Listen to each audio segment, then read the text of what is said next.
Hello, and welcome back to Storybook Nate. Today, we are reading Disney's The Hunchback of Notre Dame.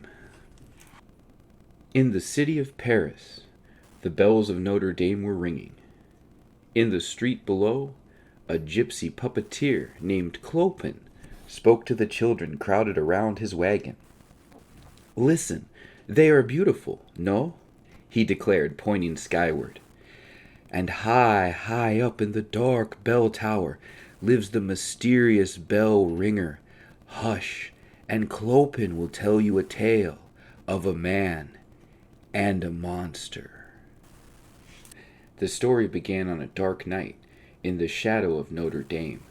A boat carrying several gypsies drifted silently down the river.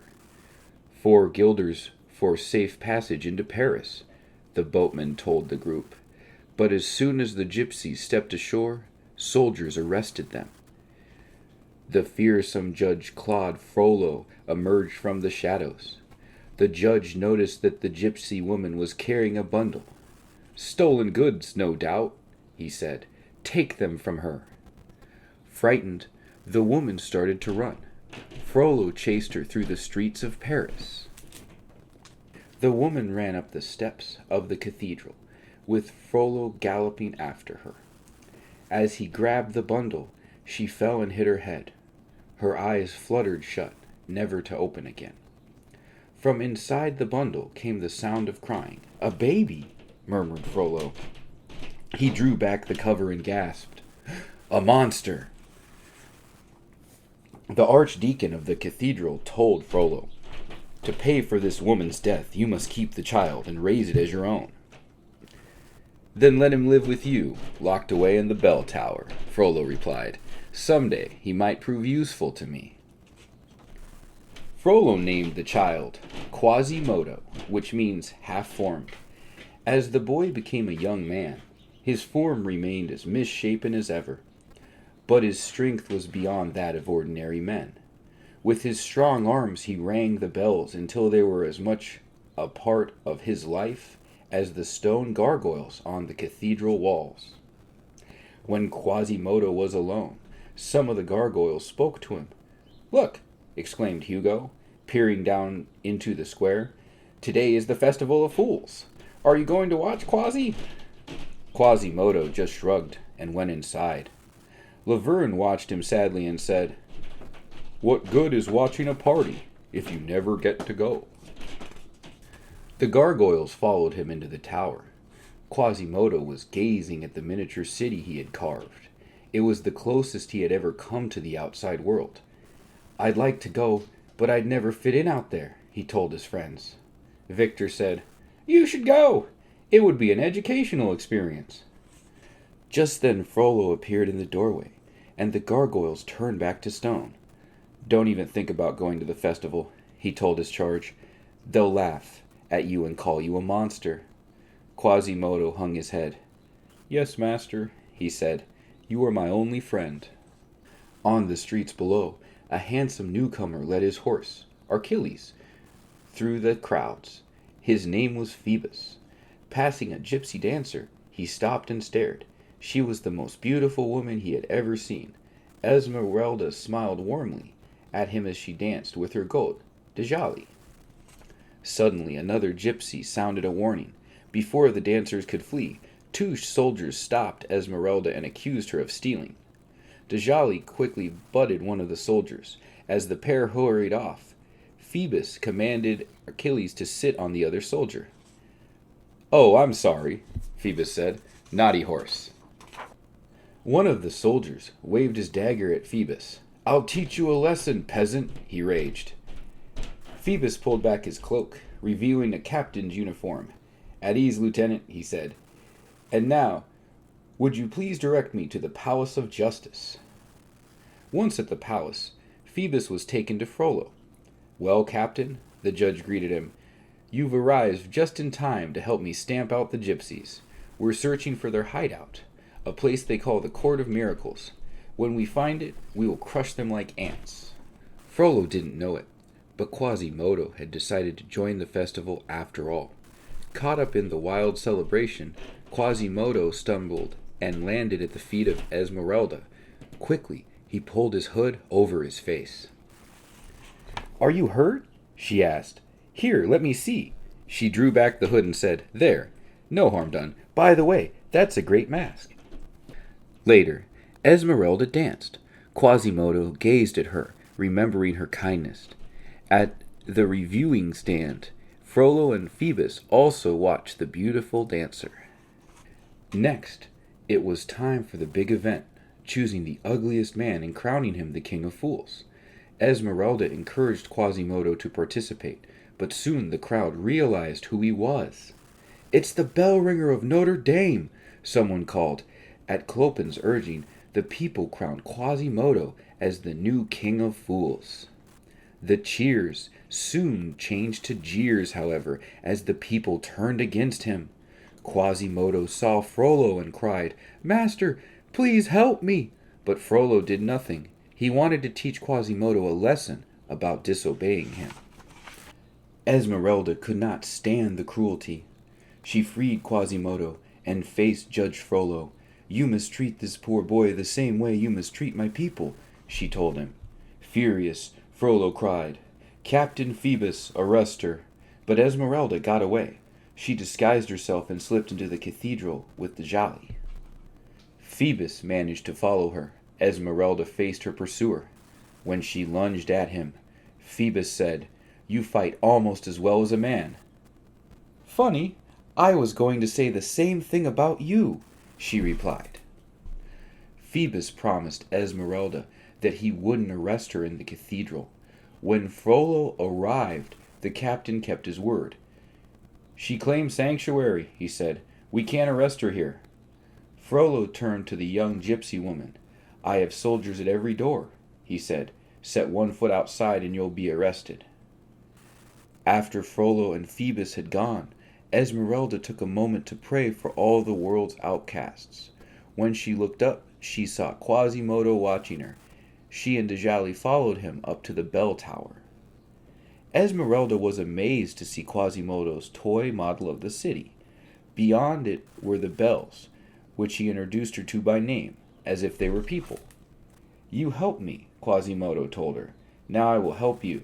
He gathered Esmeralda and Djali into his arms and swung down the side of the cathedral, out of the soldiers' view. Reaching the ground, he said, "I'll never forget you, Esmeralda." Then Esmeralda handed him a necklace. She told him that if he ever needed sanctuary, it would lead him to the Court of Miracles. When Quasimodo climbed back up, Phoebus was waiting for him. Quasimodo growled, "No soldiers, get out!" He chased Phoebus down the stairs, swinging a burning torch. Phoebus told him, "If you see Esmeralda, tell her I didn't mean to trap her here. I was only trying to save her. And tell her she's lucky to have a friend like you." When Frollo learned that Esmeralda had escaped, he was enraged. His soldiers searched the city for her. At one home, Frollo questioned the owners, then ordered Phoebus to burn their house. Phoebus refused. The judge reminded his captain, "You were trained to follow orders." "Not the orders of a madman," Phoebus replied. Frollo sentenced Phoebus to death on the spot, but someone wearing a cloak and hood was watching from the back of the crowd. It was Esmeralda. She picked up a stone and flung it at Frollo's horse. The animal reared. In the confusion, Phoebus leaped onto Frollo's horse and galloped away. "Get him!" cried Frollo. The soldiers launched a shower of arrows. One of them hit Phoebus. He tumbled off the horse and into the river. The soldiers watched as he disappeared into the water. But after they left, Esmeralda dived into the river and rescued Phoebus. He was badly hurt. Desperate, Esmeralda took Phoebus to the cathedral. "Please hide Phoebus here," she begged Quasimodo. "Promise you won't let him come to any harm." Quasimodo promised, and Esmeralda hurried away. Frollo hissed, "I know you're helping that cunning gypsy girl escape. She tricked you. But I know where her hideout is," he lied. "And at dawn I will attack with 1,000 men." He whirled around and stormed off. Phoebus heard everything. In pain, he rose to his feet and asked Quasimodo to help him find the Court of Miracles. I I can't disobey my master again, Quasimodo told him. Aren't you Esmeralda's friend? The soldier wondered. Then Phoebus staggered off to search for the Court of Miracles on his own. The gargoyles watched as Quasimodo made a decision. He would help his friend. Quasimodo caught up with Phoebus and showed him the necklace. It's a map, he said. Together they followed it to a cemetery. They went down a secret passage and soon found themselves surrounded by gypsies disguised as skeletons. Clopin accused the two of being Frollo's spies. These men aren't spies, they're our friends, shouted Esmeralda. The gypsies listened as Phoebus warned them of Frollo's planned attack. I never could have found you without Quasimodo's help, he added. Nor could I, said the booming voice of Judge Frollo. Without knowing it, Quasimodo and Phoebus had led the judge and his soldiers to the hideout. Frollo accused Esmeralda of being a witch. She would pay with her life. Phoebus and the gypsies were arrested, and Quasimodo was chained up in the bell tower. Soon it was time for Esmeralda's sentence to be carried out. Your day has come, gypsy, Frollo told Esmeralda as he lit the fire. Suddenly, there was an anguished cry from the cathedral. Quasimodo had broken his chains. He swung down from the bell tower and lifted the unconscious Esmeralda in his arms. Fighting off soldiers, he made his way back to the cathedral, where he cried, Sanctuary! Sanctuary! Sanctuary! Furious, Frollo ordered an assault on the cathedral. In the confusion, Phoebus escaped. He freed the others and called, Citizens of Paris, Frollo has declared war on Notre Dame herself. Will we allow it? No! They roared.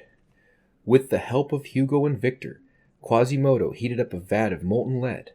Just as the soldiers were about to batter down the cathedral doors, he poured it to flow out the downspouts of the bell tower.